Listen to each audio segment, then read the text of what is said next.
We're talking about a subject that keeps most people terrified. I'll give you a bigger picture and pitch my game, my cash flow board game. The reason board games are great teaching tools is because, when you go to school, you listen to some idiot up there telling you just in words, going in this, here, out this, lecturers. But when you play a game it involves your four intelligences: mental, emotional, which is very powerful; physical, got to do something; and spiritual. So the trouble with school is you get some teacher up there who hasn't done anything, probably. They're teaching a subject they don't really practice. But when you play a board game like Cash Flow or Monopoly, I learned everything playing Monopoly. Yeah. 4 greenhouses, 1031 tax deferred exchange, use debt, and all this stuff. You don't forget it. If I lost everything today, it wouldn't make any difference because money doesn't come from any place else but from outside. You just go out there and say, is that my money in your pocket? My rich dad had me says there's a couple of skills you have to have. One is real estate. So I take real estate courses constantly. Number two is got to sell. So I went to work for Xerox instead of, getting a job with IBM or something. Number three, you got to learn to use debt. So that's what I practice. So you don't need money. You have the skill sets. How long would it take you to raise $1 million? Well, that's why I'm not too worried about if I lose everything. I hope I don't. But if I do, people invest in an idea, a concept that everyone can make money in. So once you start to see those things, you can't unsee them. So for me, it would just be, oh, shoot. I mean, it would probably be bigger than that. But I would just move on and immediately replicate what I'm doing now. Have you lost money? Oh, yeah, of course. You don't really learn a ton when you're making it. You really learn a lot when you lose it. When you lose money, that's when you learn the most. But that's the four intelligence: mental, emotional, physical, spiritual. So money follows management. If Kenny lost it all, I'd say, let's get back to work. Yeah, let's go. Right. Because I know he's got experience. I've seen his track record. But if some FNG, FNU guy comes up to me, I don't know who that person is. So one of the reasons we're talking about seminars and things like this, we get to meet people who are doing the real thing. They're not textbook commandos teaching from a college podium. So you're looking for people with real life experiences who've actually lost money. Well, you're getting screwed anyway. I mean, if you've got a job and you're paying taxes, you're saving money. You're getting hammered, screwed, tattooed. I mean, that's how stupid these people are. But they're more the mental, emotional, physical, spiritual parts of intelligences. The emotional part, the fear of losing, is why they're poor. Yeah, and you got to be careful of who you're getting your knowledge from. I mean, that's what YouTube is so great. Because, in school, you don't have a choice. You're going in there, and most of the time that you're learning about a subject, basically just going through a book as a facilitator. But when you can actually learn from real people that are doing real things with whatever they're doing it in, whether it's gold or silver or oil and gas and water or timber, or whatever it is, then those people are the people that you want to learn from. So that's who we're bringing to Limitless. We're bringing the real people that are doing real stuff in the real world and making real money based on whatever it is they're doing. And those are the people that are becoming the limit.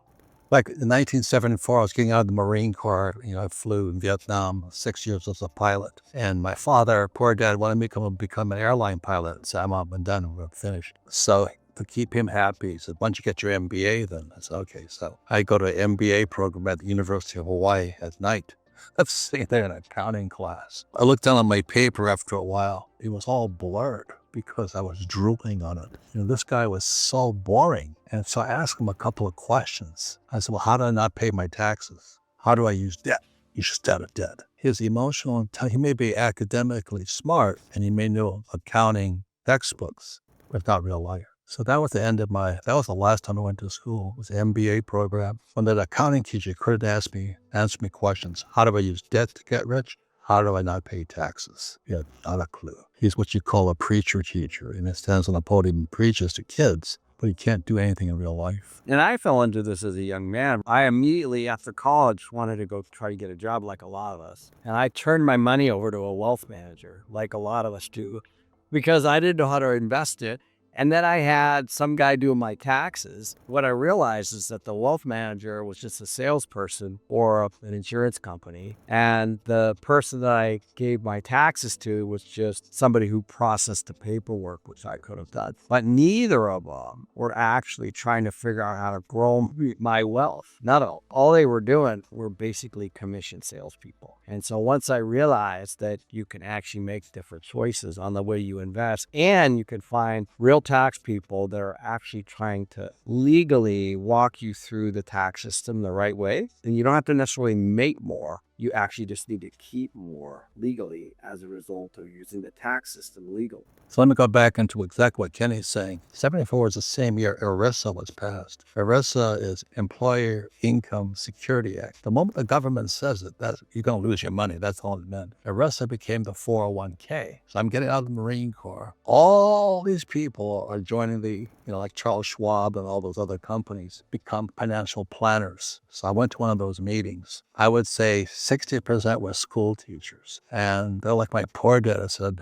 these school teachers are going to tell people about money. They've already got, brake pads on their brains. They're going to tell people about money. This is May 2025. No, so that was 1974. May 2025, it proves it because those financial planners, biggest liars in the world, I said 60-40, 60% equities, 40% U.S. stock and bonds. Moody's last week downgraded U.S. bonds. And these financial planners were telling everybody bonds are safe. There's not such thing as safe. You're either smart or you're stupid. But being smart is safer than being stupid. So these financial planners have been saying for years, 60-40, bonds are safe. They're U.S. treasuries. And Moody's just downgraded our debt, which is why this is coming next, called the big print, because America can't pay its bills. It's $36 trillion in debt. The interest payment on our debt is greater than the income from our taxes. America is bankrupt. And they're still going to tell you, put your money in bonds. And our bond market, let's say, is 1,000 times bigger than our stock market. This is what's frightening to me.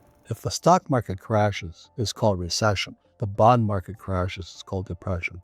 And that's what I'm concerned about. So just last week, it's May 2025 again. Just last week, Moody's downgraded U.S. debt. And these mental midgets called financial planners are saying, oh, buy bonds because they're safe. That's the biggest lie. It's gold, silver, Bitcoin. That's safe. And that's why there's a run going on right now, because people are moving away from currency or fiat or paper money, and they're moving into hard assets. And this is not just in the U.S. This is everywhere. This is why we're starting to see gold at an all-time high. This is why we're starting to see real estate stabilize and now be kind of the darling. If you take a look at where a lot of the money on Main Street is going, and even at Wall Street, it's actually going into real estate because they're hard assets. Hard assets move with inflation. So that's where the money's headed. Back up what Kenny's saying, talk about inflation. I'm attempting to build a house in South Carolina. I can't get a bid because of the tariffs, because the lumber generally comes out of Canada. And Trump's trying to annex Canada, make them Americans. Yeah, that's kind of funny, isn't it? But anyway, and so the Canadians aren't shipping us lumber, so I can't build a house. Because my builder is saying the price is going to go up. So that's how you know that's what's going on in the marketplace today. So just please remember, this gap between here and here is your biggest asset. It's also your biggest liability. Big question is, what did your mommy and daddy tell you about money? What did your school teacher tell you about money? What did your financial planner tell you about money? Or maybe it's not correct. And ask yourself that question. Yeah, it's worth questioning, that's for sure. If I was 22 years old, I want an experience. If I couldn't find a job, I'd work for free for somebody. Yeah. And I also think there's a huge opportunity for old guys like us that are kind of stuck in our ways with old practices, whereas the young folks are the ones, because they grew up with, these things, and they grew up with Social media, AI, ChatGPT. Those are things that are coming at a fast pace that guys like us, unless we're open-minded, which most people our age are not open-minded, that is a huge opportunity for the young folks to swoop in and basically reduce their overhead by showing them ways that they can be more efficient, invest better, even take emails and phone calls and all that stuff through automation. And that's something that most old people are just not going to change. When you hit 30, 40, 50 years old, you're not changing a lot. So all you young guys out there, just look at this as a huge land grabbing opportunity. It's like, 12 guys like us, and you can learn along the way. Like, our cameraman Josh who did a presentation today at the Collective. We're in Orlando, Florida. It's May 2025. Those are the dates. And you were talking about AI. And I sat there. So let's say there was 30 people in the room. I would say all 30 are excited about AI. Yeah.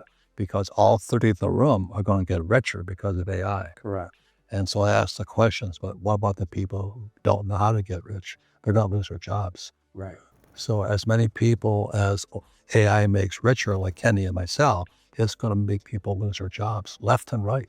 You don't need people. They can replace that fast. Just like every time I see a Waymo car drive by and I see this Uber driver falling asleep at night, I'm going, have you got the picture yet? This guy is busting his ass 14 hours. He's like, I'm sorry.